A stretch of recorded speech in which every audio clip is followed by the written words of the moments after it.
बोला बोला देवघर वाले बाबा की।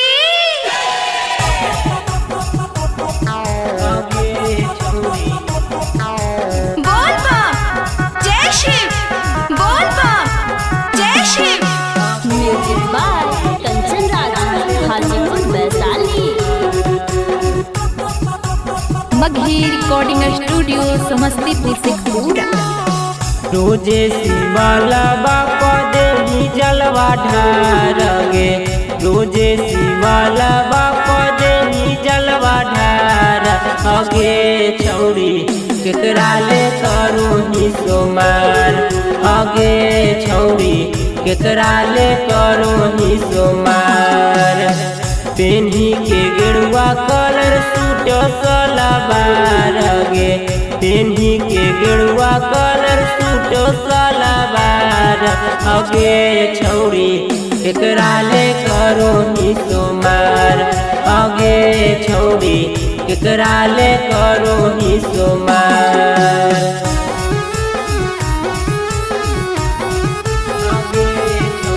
Music by Kanchan Raj, Hajipur Vaishali. बोला बोला डमरू वाले बाबा की। लागो भोला जी से मांगो ही बर गे, पढ़ल लिखल सुहुनर घर गे। लागो भोला जी से मांगो ही बर गे, पढ़ल लिखल सुहुनर घर गे। सुबह समझाई के तू देही दियावा बार गे, सुबह समझाई के तू देही दियावा बार। अगे छौड़ी केकरा ले करो ही सोमार, अगे छौड़ी केकरा ले करो ही सोमार।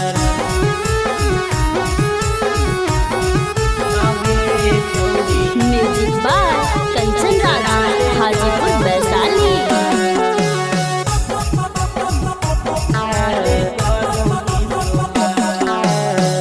भर सावन छोड़ देही लहसुन पियाजावा, हाथ जोड़ी भोला से मांगो ही मंगानावा।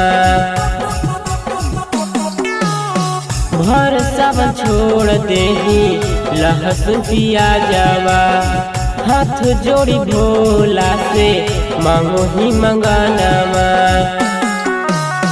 गुडू दीवाना जैसन खोजो ही दिलदार गे, गुडू दीवाना जैसन खोजो ही दिलदार। अगे छौड़ी केकरा ले करो ही सोमार, अगे छौड़ी केकरा ले करो ही सोमार। presented by Maghi Films।